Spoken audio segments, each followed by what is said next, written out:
Hi, welcome to this presentation, Unlocking Meaning in Learning Games. My name is Daniela Tovar, and I am very pleased to be here at BBELT 2025. And also, thank you so much for joining. And well, let's start. First of all, we'll play a little game. So I will ask you to take a look at the pictures in the next slide and think of words or concepts that describe them. Write the words in the chat, starting with the last letter of the previous participation, and please wait for my signal to start writing. So here goes the next slide. Take a look at them and think about some of the concepts that you can see there and start writing. Go. I'll give you a couple of minutes, sorry. All right. Thank you so much, and we'll take a look at those ideas in a bit. So please share in the chat, how was the game? Do you think that that was really a game? Do you feel that you learned anything? Was the objective clear of this introductory activity? And finally, how do you think that it relates to the title of the session? All right, so I'll give you a minute. And meanwhile, I'm going to share a couple of definitions here. So first of all, play is free movement within a rigid structure, and game is a structured play. These two definitions might seem a little bit broad, but we will start to look at them in a little bit more in depth in a while. So please just keep them in mind. And thank you so much for your participation. So here are two definitions that I want to bring to you. So on one hand, we have games in general. So games are systems in which players engage in artificial conflict defined by rules, and that results in a quantifiable outcome. And the definition that I am proposing here is for games, specifically for ELT. So a game is a system in which students engage in an artificial conflict defined by rules that require meaning negotiation to interact in their second language and get a measurable outcome. So as you can see here, meaning negotiation is our main point of focus, and we will see how we are going to unlock the meaning in learning games with it. So in ELT, meaning refers to the communicative value and purpose behind language use, extending beyond grammatical accuracy to include how language conveys real-world intentions, emotions, and ideas. So we can think about meaning as the bridge between thought and language. So what lies between those two elements is what we really mean to say. And that's why we have this image here, because sometimes we lose meaning in the way. So let's take a look at how meaning is approached here through the communicative approach. So the communicative approach, as you know, is sometimes now called as generic term or something that's kind of dated. But I think that the relationship that exists between games and the communicative approach is something that we can gain great insight from. So bear with me and we will see how. So first, the aim of the communicative approach is to gain the communicative competence, which means to communicate successfully, knowing what to say and how to say what to whom. The communicative competence has some subdivisions, but right now we won't take a look at them because the two aspects that are relevant to this presentation are these two: interlanguage and the affective filter. Interlanguage is the language that students or learners develop in between them starting to learn a language and then achieving the competence. And that is very important while playing, because you will see that sometimes it is necessary, well, not sometimes, most times students will have to come up with some strategies to be able to communicate. And that's something that we need to know and understand, that it has a name and that we can deal with it in the classroom. Then we have the affective filter. The communicative approach is the first one that started taking emotions into consideration, how emotions came into play in the classroom. And that is something that we also need to be very mindful of in terms of games, because a lot of things come up while we're playing. Now, the characteristics of the communicative activities are, well, we have the first three, which are the main and the most important characteristics, which is to have an information gap, the opportunity of choice, and the student or learner has to be able to receive feedback and give feedback as well. And then we have these other characteristics. No, we should be using authentic input. The language should be a vehicle between what we mean and what comes out of our mouths. Then the variety, we need to use a variety of structures because that's the way in which we encounter language in the real world. Then we have self-expression. So students or learners should be able to express themselves through the communicative activities. The activities need to have coherence within them. They have to be well built as to have real, like the context has to match what we are asking students to do. And finally, cooperation. This is very important since the focus here is communication. Well, we need to do that in a group. So that's a way in which we describe that.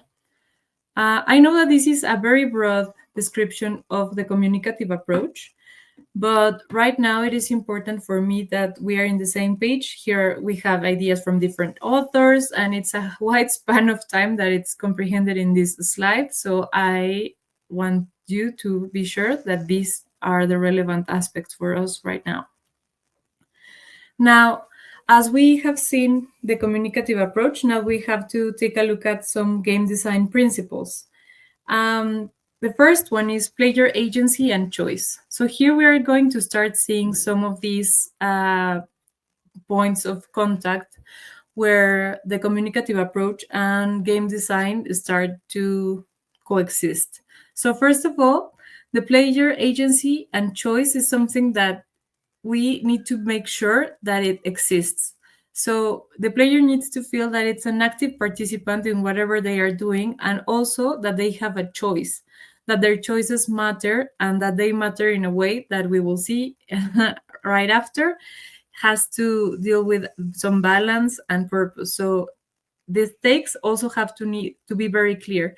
It's not the same when you are playing dice and you get a one, and then you know that that one is going to cost you, for example, I don't know, if you have 10 coins and that's going to cost you 50% of those coins, and you are aware of that, because in a game that it's not well designed, that might not be very clear, and when you get there, it will be very disappointing and disengaging, which is the most important thing that we want to keep. It's the engagement. Now, we have to have dynamic feedback loops. What that means is that we have the system telling us back if what we are doing is right or not, or what's going to happen after we make this choice. So that is also something that we have in common with the communicative approach. Then we need to have a clear win state and a score system. Here I am making a difference between play and game, as you see, because I am making an emphasis in the win state and the score system. The reason behind that is that we want to take advantage of some of the things that neuroscience and also game design have brought to light, that the win state and the score system bring things from out of us that free play doesn't, and we cannot really guarantee free play in the classroom. So that's why.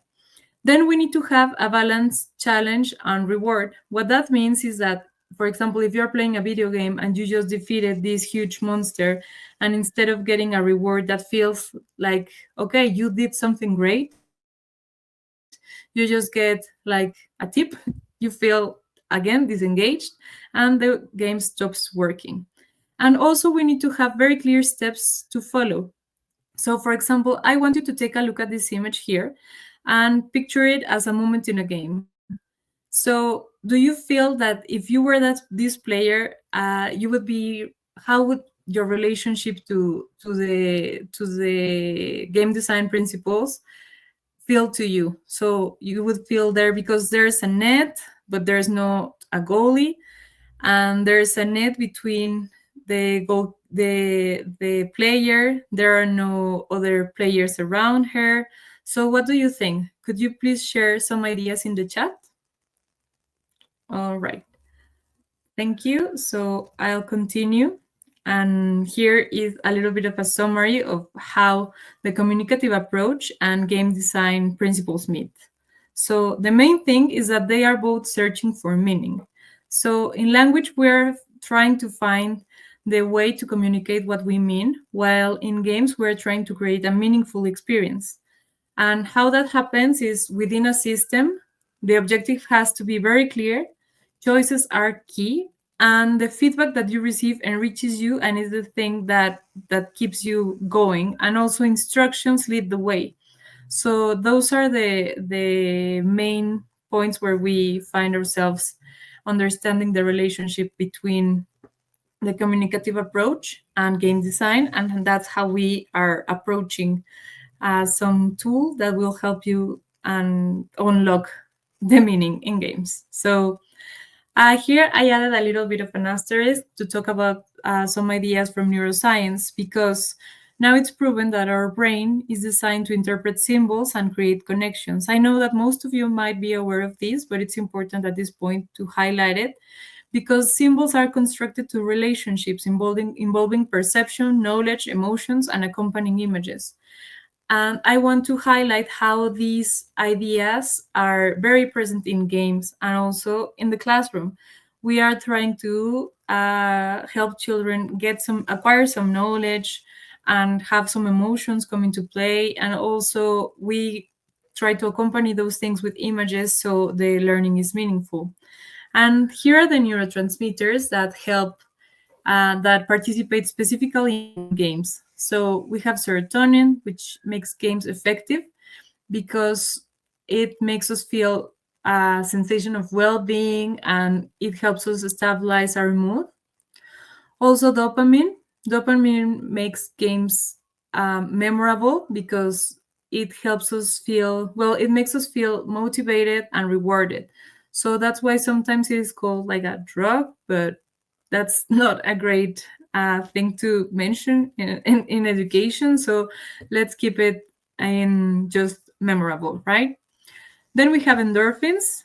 Endorphins make us feel enjoyment and the feeling of, and they also provoke us to relieve our stress. So that's also something that makes playing and games very enjoyable and something that people desire. Then oxytocin. Oxytocin is the neurotransmitter of trust and social bonding. So we have this sensation of being part of a community, and a lot of things happen in our brain when we feel that we are part of something bigger than than us as an individual. So that's a little asterisk because this is going to come into play in right now.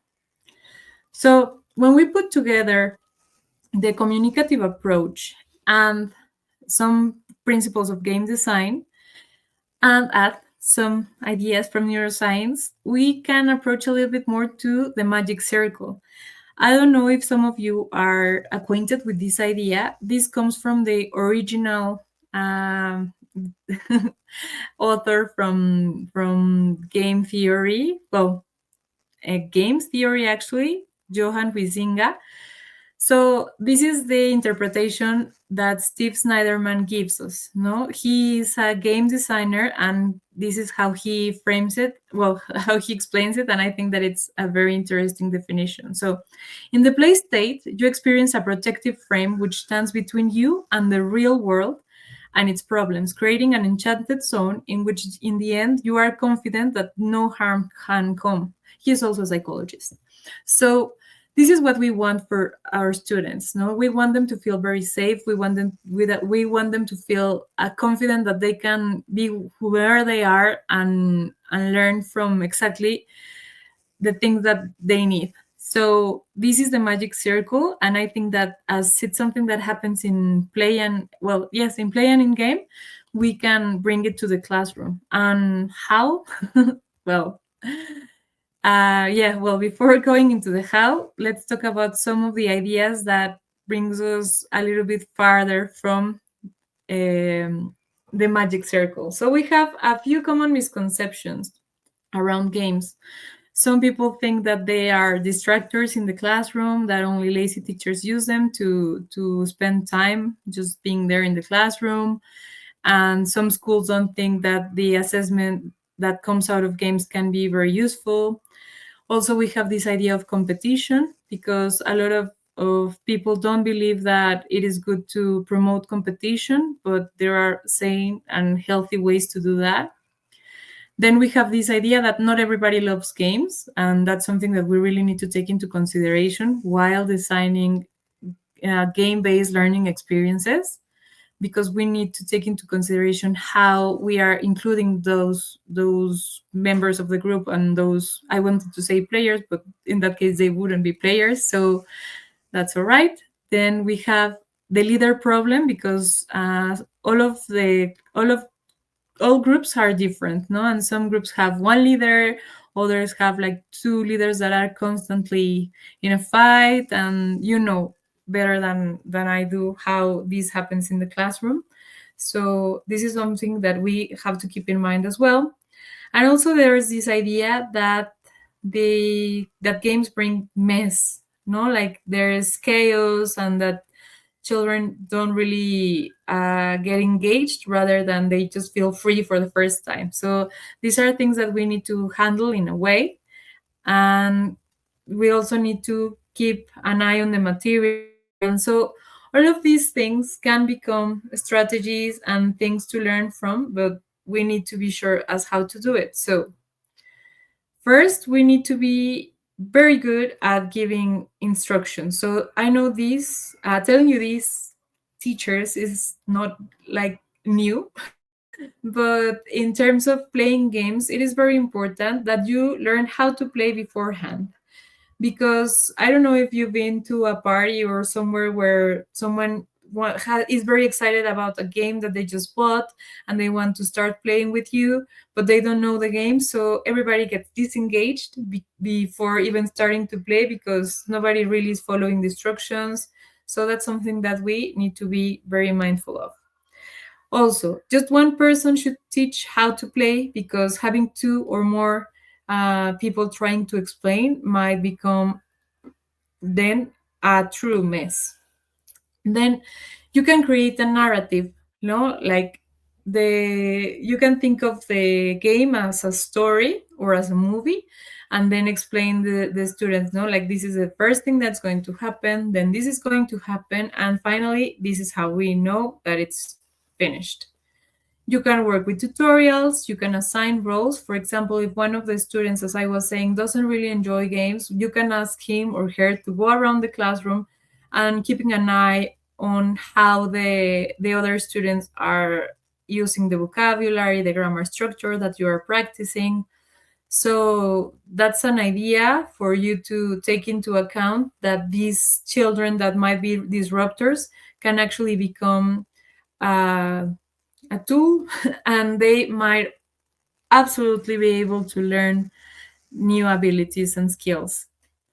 And also you can use rule books. I don't mean like, okay, so use the rule book that comes with the game, but you can ask children to like write their own rule book. So all of these can become like little projects or activities, and you can go again to the communicative approach and go back to the task-based learning or to project-based learning and create these activities so students can approach the game more confidently. So now let's think about making this a classroom ready tool that I'm going to share with you, and it is a checklist. So why a checklist? Because there are so many ideas here, no? So we have the communicative approach, we have game design principles, and we have neuroscience. So the idea that I had is, okay, so we need to keep a bunch of things in mind. So the way to do that is with a checklist, because at the end of the day, I work in publishing. So checklists are something that is very, very useful for us. And I think that I can share these ideas with you. Of course, you need to have some considerations like where in the curriculum are you, no? So if you are trying to introduce a topic through a game, if you are practicing something through a game, or if you are using the game as a final assessment, for example, of course, you need to think about your students' age group, the prep time that it will take, the materials. And here is something very important as well, the player profile. So we have different types of players, and there are a bunch of classifications online that you can find, or I can share a couple with you. But the idea is that not everybody plays for the same reason or stays playing for the same reason. So, for example, we have explorers that they tend to just wander around the game, testing limits, trying new things. We have the people who are very competitive, no, so they are only focused on winning. Or there's people who just tend to be observers, no, so they just stay there, look around, learn, but you don't see them really engaged while they are. So this is something that we also need to take into consideration because, as I was saying, so groups vary, no, and you have to be mindful of that. Also, you need to think about the kind of role that you are taking in the game. If you are a co-player, if you will be leading the game, if you are going to be just an observer as well.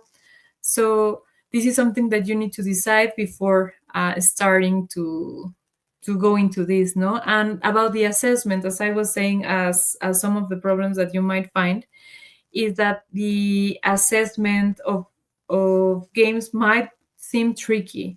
But the truth is that you can create a rubric and you know your students and you know their language target and you can treat it as a language as an oral activity, or you can decide and make sure that students give you exactly what you need to assess.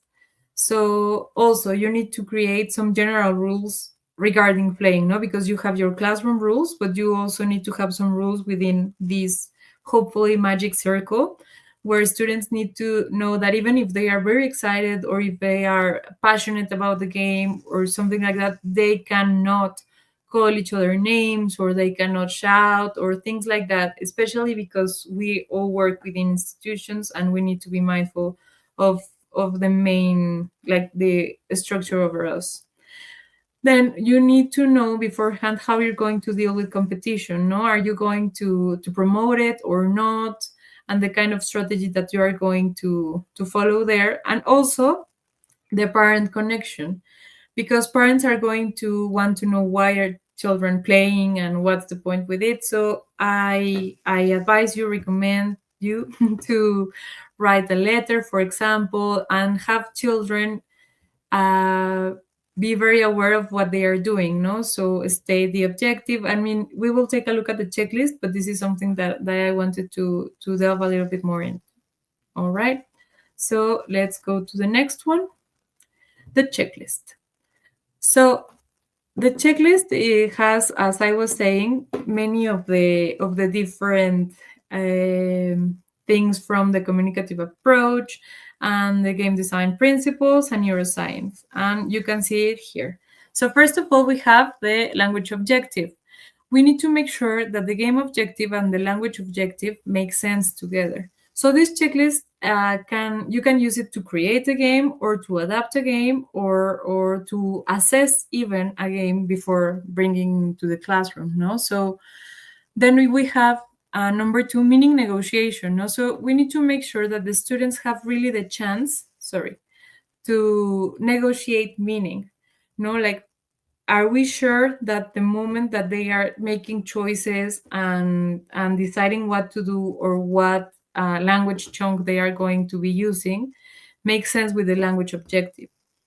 Then we have the cognitive load. We need to make sure that we understand that this activity that we are posing to them, it's not only bringing knowledge, but there's also some tension that comes from being part of a game, no? Because before the magic circle is created, everybody, as it's sometimes the case, especially when you are speaking in a foreign language, there's some tension there, and we need to make sure that we are not asking them to, apart from having to memorize a bunch of instructions and having to look at a board or something like that, we are asking them to play, no? So, and also to keep in mind all of the structures that they are going to practice freely, no? So we need to make sure that that there is a reasonable cognitive load. And how can you know that? Well, you know the cognitive load that they are used to, so think about that when posing this game. Then choice. We need to make sure that at every moment of the game, there is a clear path as to what's the choice that children are. Well, I keep saying children, sorry, but this applies for any age. Um, so that they know exactly what kind of choices they are making regarding language and what kind of choices is the game posing, no? So if the game is asking you to, I don't know, write a word, but at the same time the word that it's asking you to write has nothing to do with what you already know, there is a problem there. So the idea for choice is you can figuratively stand in any point of the game and know exactly what the choices are and what the game is asking you to do. Now we go to number 5, feedback.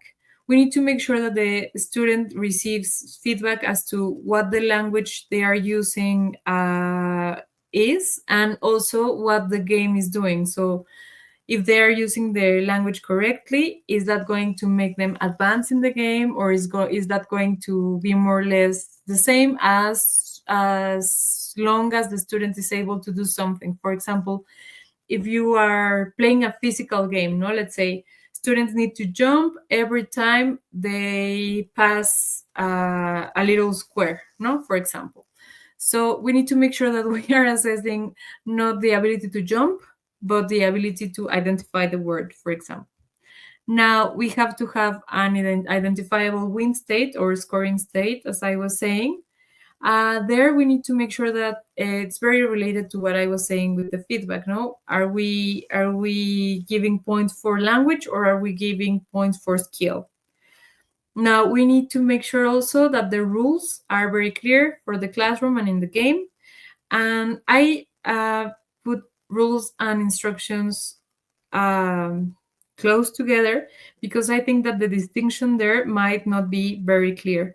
But the rules of the game relate to how the game works, and the instructions relate to how we explain that. Those are called mechanics, no? So we need to make sure that we are being able to explain those things with our instructions. We are explaining the rules. Now, the connection. This is where neuroscience comes to play.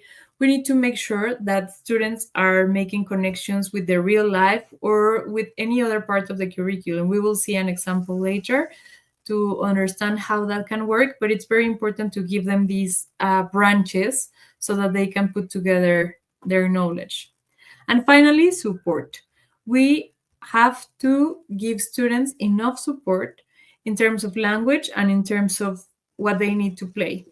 So, for example, if we are playing a game that's asking you to jump, I keep thinking about jumping. Sorry, let's talk about advancing. No, so you need to advance from point A to point B, and for that to happen, you need to say something. But that something might not be part of the curriculum because it might just refer to the game system. So you need to make sure to put those language chunks in the board so that the children know exactly like what to refer to, especially for children who are struggling with the language already in the classroom. Then let's not add more cognitive load. No, let's give them enough support, and also support in terms of the game. I mean, the materials that they need. No, if you're going to be using paper, markers, that sort of thing, you need to be prepped for that. So that's the checklist. Now I'm going to share with you a little bit of an example of mine. So I was thinking of a parlor bingo and some questions. So, for example, here, What's the target language for language objective? Is there a chance to clarify, confirm, and adjust when thinking about meaning negotiation? When you want to revise the cognitive load, is this the usual amount of information my students deal with? When thinking about choice, do my students have the right choices? How do they work? Feedback. How are my students getting feedback? What can they do with it? Win state. How do they know they win or they score? Rules. Are the rules of the game clear? Instructions. Are there clear start, during, and after game indicators? Connection. Are there opportunities for students to make connections? And finally, support. Is there enough language and material support? So these are some questions that I put together to accompany the checklist, just to make sure that we know how to check those boxes. So now here's the example that I was telling you about. I was thinking of a very simple game, a parlor bingo for young students that are learning numbers 1 to 10. So the language objective is numbers 1 to 10. The meaning negotiation here is that we are giving them the chance to pause between numbers to check for comprehension. No? So I chose a very simple example just to give you the idea, and then we can move on into something a little bit more complex. Then we have the cognitive load. We need to take into consideration that the children have to hold in their minds this idea that they know the numbers, and also that there is some tension in the game because they need to pay attention at what the caller is saying, and be mindful that the rest of the, like, probably they will be looking at other bingo cards, trying to figure out if they are close to winning or not. Then choice. The choices here is that students have to they are presented with the numbers in their cards, so they have those choices. No. Then we have feedback. We can ask them to, well, we can show them a flashcard after the oral interaction, even if that doesn't really count within the game mechanics. We can just make sure that a student who didn't place a token in number 10 because he or she mistook number 10 for number 8 is aware of that. No. Now we have a very clear win state in bingo, but for example here, we need to know, well, students need to know what to do if they didn't win and someone already won. Is the game over? What's going to happen next? So that sort of thing. Rules. For example here, there is no switching cards, they cannot shout, and they should be using hand signals, for example. Instructions. Here I'm proposing to use oral and written instructions. Connection. This idea of the parlor bingo came out of a reader that deals with some kid asking why the dog is named Bingo after his grandpa's favorite game. So this is how this parlor bingo came to mind in this example. Now, support. We are giving them a language key on the board and some bingo cards. The bingo cards can include the written numbers, and also we have the ball. No, so the ball. Sorry. So that's the kind of thing that we're looking at. Now let us take a look at some other examples. The idea here is for you to look at the examples and take a minute to think about the boxes that they check from the checklist that I am showing you. Then wait for the instruction and share your list, the numbers that you think that match from the checklist, and we can share our thoughts at the end of the presentation. So here goes the first one. It's Simon Says. It's a very easy game that we are very acquainted with, but I don't want you to think about the game that you know, rather about these instructions that you have here in the presentation. No, so this is a screenshot, so you can take a look at what this blog was proposing. No, so there is a section for skills. I'm going to comment a little bit on what's there in the example, but you can start thinking about your checklist there. So we have a little bit of an introduction there, a little bit of a joke as well. The only danger that I found with this game is that students never want to stop playing it. So games are not only great tools for students to relax, but also teachers. So we have an opportunity also to play and to engage in a different way with students. So that's something that for me it's also very valuable. And then we have a how to play. No, it's a bulleted list, and there are my answers. So you can go ahead and write yours, and we can discuss a little bit in a moment. So I will give you just a few, and you will see the next example. There we go. So this is another screenshot. This is the kind of thing that you find when you Google like ELT board game or things like that. And I want you to take a look at this board and see what you have here. But in this case, I would like you to think about what would you do to make it work?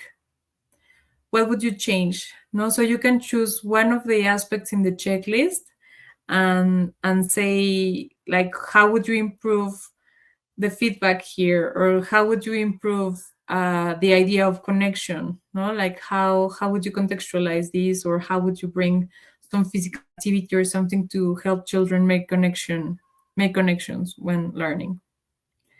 Okay, so I also checked this list. Here we go. And then we have the final example. It's called an exit ticket. This is a formative assessment technique that engages students with questions related to the lesson that they are about to end, as it says there. So this is also a screenshot, and you can make sure to, you can take a look at these instructions that you have there. It's a paragraph, so you can think about if the language objective is there, if there is meaning negotiation, how the choice is working. I know that we are going a little bit quickly, but the idea is for you to get this checklist and make it your own and add the things that you think are important. You can reorder it, you can do whatever you want with it, but the idea is for you to have some basis for you to approach games in a way that might feel more structured or practical. All right, so here are my answers. Please do share in the chat what you think. And also, if you have used this kind of technique and if you consider it a game, that would be something that I would be very interested in hearing. All right, I'll give you a moment and then we can go to the next one. So as I was telling you, this is the last example. Thank you very much for being here. And I am excited to hear what you have to say.